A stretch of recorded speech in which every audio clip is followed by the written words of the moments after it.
कहानी की शुरुआत में हम बर्फ से ढके इलाके में एक पुलिस वैन को देखते हैं जिसमें कुछ खूंखार कैदियों को जेल ले जाया जा रहा होता है। बीच रास्ते में वैन गैस स्टेशन पर फ्यूल डलवाने के लिए रुकती है। तब कुछ कैदी कहते हैं कि हमें वॉशरूम जाना है।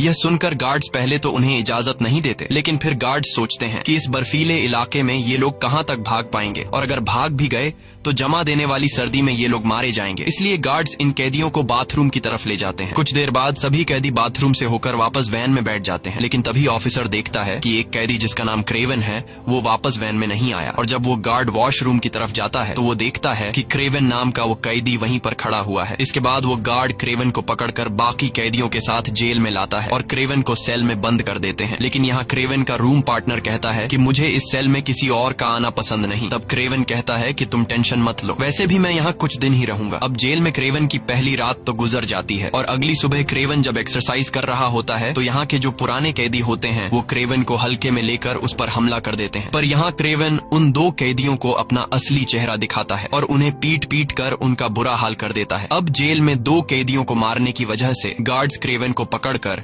उसे जेल के वार्डन के पास ले जाते हैं जिसका नाम साइमन है। साइमन क्रेवन से कहता है कि मैंने सुना है कि तुमने यहाँ दो कैदियों को मारा है। चलो ठीक है, आज तुमने ये सब कर दिया, लेकिन दोबारा इस तरह की गलती नहीं करना और अगर यहाँ रहना है तो तुम्हें डिसिप्लिन से रहना होगा, नहीं तो मुझे तुम्हें सुधारने का तरीका आता है। क्रेवन चुपचाप खड़ा होकर उसकी बातें सुन रहा होता है और तभी उसकी नजर जमीन पर पड़े एक शेर पर जाती है जिसे मारकर उसका कालीन बना दिया गया था। ये देखकर क्रेवन को काफी बुरा लगता है। तब वार्डन पूछता है कि तुम इससे पहले क्या करते थे और यहाँ कैसे आए, जिस पर क्रेवन जवाब देता है कि मैं एक हंटर हूँ और तुम जैसे लोगों का शिकार करता हूँ।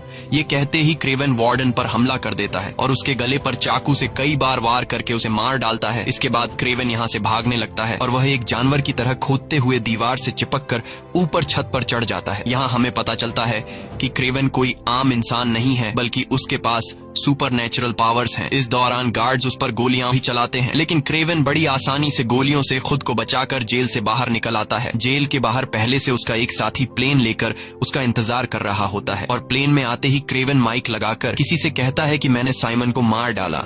और यहाँ हमें पता चलता है कि क्रेवन कोई कैदी नहीं था, बल्कि वह जानबूझकर एक कैदी के बदले जेल में आया था ताकि जेल का वार्डन जिसका नाम साइमन है उसे मार सके, और उसने अपना काम पूरा कर दिया। अब कहानी यहाँ से जाती है फ्लैशबैक में, यानी कि 16 साल पीछे, जहाँ पर क्रेवन अपने छोटे भाई डिमिट्री के साथ होता है। कुछ देर बाद इन दोनों को स्कूल से लेने के लिए इनके डैड निकोलाई आते हैं। निकोलाई एक बहुत ही अमीर और पावरफुल इंसान है जो इलीगल तरीके से जानवरों को मारकर उनके खाल बेचता है। रास्ते में निकोलाई अपने बेटों से कहता है कि आज तुम्हारी मॉम की डेथ हुई है। उनकी दिमागी हालत ठीक नहीं थी और उन्होंने खुद अपनी जिंदगी का खात्मा कर दिया। ये सुनकर दोनों भाइयों को काफी दुख होता है, पर क्रेवन अपनी माँ की मौत का जिम्मेदार अपने पिता को मानता है, क्योंकि बिजनेस के चलते उन्होंने कभी अपने परिवार को टाइम नहीं दिया। इसलिए आज इनकी माँ इनके बीच जिंदा नहीं है। यहाँ इन दो भाइयों को लग रहा था कि अब वो अपनी माँ के फ्यूनरल में जाएंगे, लेकिन बेरहम निकोलाई अपने बेटों को उनकी माँ के फ्यूनरल पर ले जाने के बजाय जंगल में शिकार के लिए ले जाता है और वहाँ ये लोग एक बहुत ही खूंखार शेर जिसका नाम जार शेर है उसे ढूंढने लगते हैं। दूसरी तरफ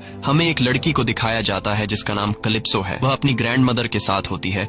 कलिप्सो की ग्रैंड माँ जंगल के आदिवासी लोगों की फैमिली से बिलोंग करती थी और यहाँ वह कलिप्सो को कुछ कार्ड्स और एक छोटी सी बोतल में एक सीरम देती है। कलिप्सो की ग्रैंड माँ उससे कहती है कि इस सीरम को कोई आम सीरम मत समझना, ये एक बहुत ही पावरफुल सीरम है जो हमारे परिवार की कई पीढ़ियों से चलता आ रहा है। ये सीरम किसी भी जख्म को भर सकता है, यहाँ तक कि इस सीरम से किसी की जान भी बचाई जा सकती है। वहीं क्रेवन के पिता अभी तक जार शेर को ढूंढने में लगे हुए थे और तभी निकोलाई के पास एक आदमी आता है जिसका नाम अलेक्सी है। अलेक्सी भी एक शिकारी है जो निकोलाई से कहता है कि मैं चाहता हूँ कि हम दोनों पार्टनरशिप कर लें और मिलकर शिकार किया करें। ये सुनकर निकोलाई मुस्कुराता है और कहता है कि शिकार और वो भी तुम्हारे साथ, ऐसा कभी नहीं हो सकता क्योंकि तुम अभी मेरे लेवल के शिकारी नहीं हो। निकोलाई उसकी बेइज्जती करते हुए कहता है कि इस दुनिया में तुम्हारा कोई वजूद नहीं है। तुम जैसे लोग बिना किसी मकसद के इस दुनिया में रह रहे हैं और अगर मैंने तुम जैसे लोगों के साथ हाथ मिला लिया तो तुम्हारी वजह से मेरी इमेज खराब हो जाएगी। ये सब बुरा भला कहकर निकोलाई अलेक्सी को यहाँ से भगा देता है। अलेक्सी अपनी इस बेइज्जती से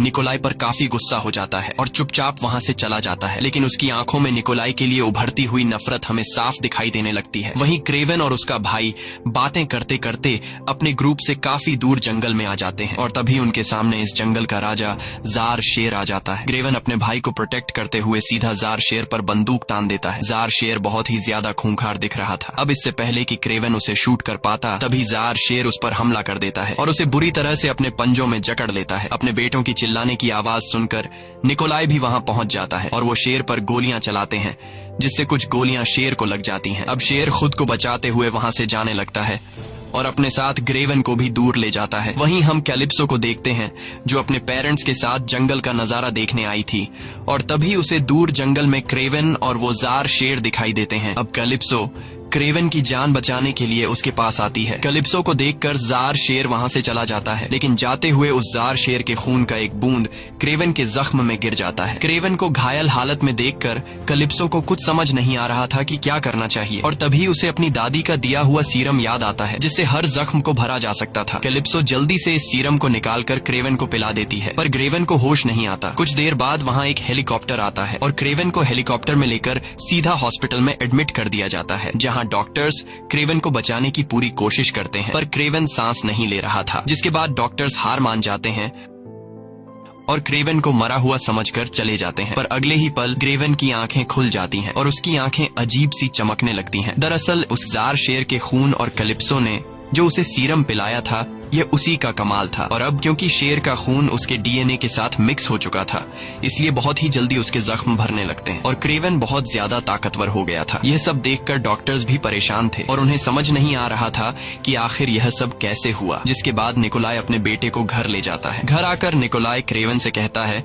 कि तुमने बहुत बहादुरी से उस शेर का मुकाबला किया, तुम बहुत ही बहादुर हो और एक दिन तुम्हें मेरा सारा बिजनेस संभालना है। इसके बाद निकोलाई उसे उस जार शेर का कटा हुआ सिर दिखाता है जिसने उसे घायल किया था। शेर का कटा हुआ सिर देखकर क्रेवन को बिल्कुल भी अच्छा नहीं लगता। यहाँ हम देखते हैं कि क्रेवन में बदलाव आने लगे हैं। जहाँ पहले वो खुद जानवरों का शिकार किया करता था, अब उसे बेजुबान जानवरों को मारना बुरा लगता है। दरअसल ये सब इसलिए हो रहा है क्योंकि अब क्रेवन में एक शेर का डीएनए है और वो खुद को जानवरों का रक्षक समझता है। वो गुस्से से अपने पिता से कहता है कि तुमने उस शेर को क्यों मारा। ये कहकर वो वहाँ से चला जाता है और जैसे ही रात होती है तो क्रेवन अपना सामान पैक करके घर छोड़कर जंगल में जाने का फैसला करता है। और जैसे ही वो घर छोड़कर निकलने ही वाला होता है, तभी उसके सामने उसका भाई डिमिट्री आ जाता है। वह कहता है कि मॉम भी मुझे छोड़कर चली गई, डैड मेरी रिस्पेक्ट नहीं करते, सिर्फ एक तुम ही हो जिसके साथ मैं अपने दुख दर्द बांटता हूँ, और अब तुम भी मुझे छोड़कर जा रहे हो। क्रेवन कहता है कि अगर मैं यहाँ पर रहा तो मेरे पिता मुझे भी एक शिकारी बना देंगे, मुझे भी मासूम जानवरों को मारना पड़ेगा, जो मैं नहीं करना चाहता, इसलिए मुझे यहाँ से जाना पड़ेगा। ये कहकर वो वहाँ से निकल जाता है और सीधा जंगल में आता है। जंगल में आते ही उसे कुछ अजीब सी आवाजें सुनाई देने लगती हैं। वह देखता है कि उसके सामने से जंगली भैंसों का एक झुंड उसी की तरफ दौड़ता हुआ चला आ रहा है। यह देखकर क्रेवन बहुत ज्यादा घबरा जाता है और उसे लगने लगता है कि आज उसका आखिरी दिन है, इसलिए वह अपनी आंखें बंद करके नीचे झुक जाता है। पर जब वह अपनी आंखें खोलता है तो वह देखता है कि सभी भैंसे उसको बिना छुए उसके आसपास से निकल जाते हैं। दरअसल उन जंगली भैंसों के लीडर ने क्रेवन के सामने खड़े होकर उसे प्रोटेक्ट किया था और वह भैंसों का लीडर क्रेवन को इस जंगल का राजा मान रहा था। इसके बाद क्रेवन जंगल में आगे बढ़ने लगता है और वह उस जगह पर आता है जहाँ पर वह हमेशा अपनी माँ के साथ आया करता था। क्रेवन अब यहीं पर रहना शुरू कर देता है। क्रेवन को धीरे धीरे पता चलता है कि अब उसके अंदर बहुत सारी शक्तियाँ आ चुकी हैं और ये इसीलिए हुआ है क्योंकि लायन का डीएनए उसके शरीर में आ चुका है। और एक दिन जब उसे बहुत ज्यादा भूख लगती है तो वह एक हिरण का शिकार करता है और यहाँ पर हम क्रेवन की शक्तियां देखते हैं। वह एक शेर की तरह दौड़ रहा होता है और एक टाइगर की तरह बहुत ऊंची ऊंची जंप कर रहा होता है, जो कोई आम इंसान नहीं कर सकता। एक दिन उसे गोली चलने की आवाज आती है, जिसे सुनकर वह जल्दी से पेड़ के ऊपर चढ़ जाता है, जहां उसे कई किलोमीटर दूर दो शिकारी दिखाई देते हैं जो जंगली भैंसों को मार रहे थे। यह देखकर क्रेवन काफी गुस्सा हो जाता है और वह बहुत तेज रफ्तार से दौड़कर वहां पहुंचता है, लेकिन अब काफी देर हो चुकी थी क्योंकि उन दो शिकारियों ने कई सारी भैंसों को मार डाला था। क्रेवन उन दो शिकारियों से कहता है कि अब तक तुमने जितने जानवरों को मारा है उसके लिए मैं तुम्हें माफ कर दूंगा, पर आज के बाद अगर तुमने यहाँ पर किसी भी जानवर को मारा तो मैं तुम्हें नहीं छोड़ूंगा। यह सुनकर वे शिकारी हंस पड़ते हैं और क्रेवन का मजाक उड़ाते हुए उस पर बंदूक तान देते हैं, लेकिन उन्हें पता नहीं था कि वे किससे पंगा ले रहे हैं। क्रेवन बिजली की रफ्तार की तरह उन पर टूट पड़ता है और उन दोनों शिकारियों को मार डालता है। और यहीं से कहानी फिर से प्रेजेंट में आती है, जहाँ पर क्रेवन जेल के वार्डन को मारकर उसी जंगल में वापस आ चुका है।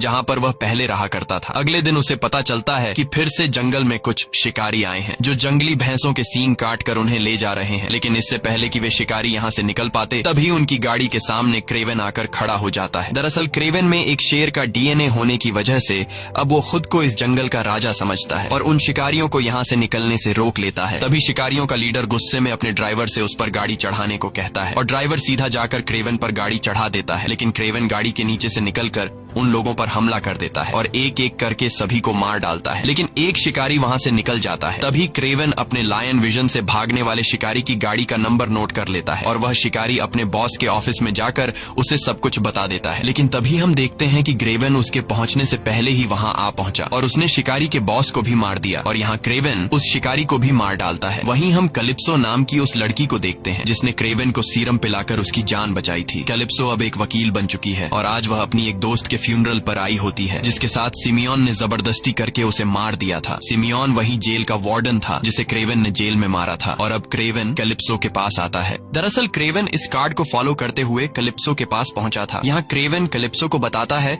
कि मैं वही इंसान हूँ जिसकी तुमने एक बार जंगल में जान बचाई थी। कैलिप्सो क्रेवेन को जिंदा देखकर काफी खुश होती है और क्रेवेन कैलिप्सो को बताता है कि मैंने तुम्हारी दोस्त के कातिल से बदला ले लिया है, मैंने जेल में जाकर उसे मार दिया। ये सुनकर कैलिप्सो को उसकी बात पर यकीन नहीं आता और जब वह घर आकर इंटरनेट पर चेक करती है तो उसे पता चलता है कि जेल में साइमन को किसी ने मार दिया, जिसे लोग हंटर के नाम से जानते हैं, जो बुरे लोगों का शिकार करता है। और अब जाकर उसे क्रेवेन की बातों पर यकीन आ जाता है, इसलिए अगले दिन वह क्रेवेन से मिलती है। क्रेवेन उससे कहता है कि तुमने मेरी जान बचाई थी और मुझे समझ नहीं आ रहा था कि तुम्हारी इस मदद का शुक्रिया मैं कैसे अदा करूं। और जब मुझे पता चला कि तुम्हारी एक दोस्त को साइमन नाम के एक आदमी ने मार डाला है जिसे तुम अरेस्ट करना चाहती थी, लेकिन उसका ना कानून कुछ बिगाड़ सका और ना ही तुम कुछ बिगाड़ सकती थी, और वो तुम्हारी दोस्त को मारने के बाद भी आजाद घूम रहा था, तब मुझे तुम्हारी मदद के बदले उसे मारना अच्छा लगा। ये सुनकर कैलिप्सो कहती है कि मैं एक वकील हूँ और मैं ऐसा बिल्कुल भी नहीं चाहती थी कि तुम उसे मार डालो, लेकिन तुमने उसे मारकर अच्छा ही किया क्योंकि आगे वह और भी मासूम लड़कियों के साथ गलत करने वाला था। तब क्रेवेन उससे कहता है कि तुम एक वकील हो, तुम्हारे पास बहुत से ऐसे वांटेड लोगों की लिस्ट है जिन्हें कानून भी अरेस्ट नहीं कर सकता, इसलिए मैं चाहता हूँ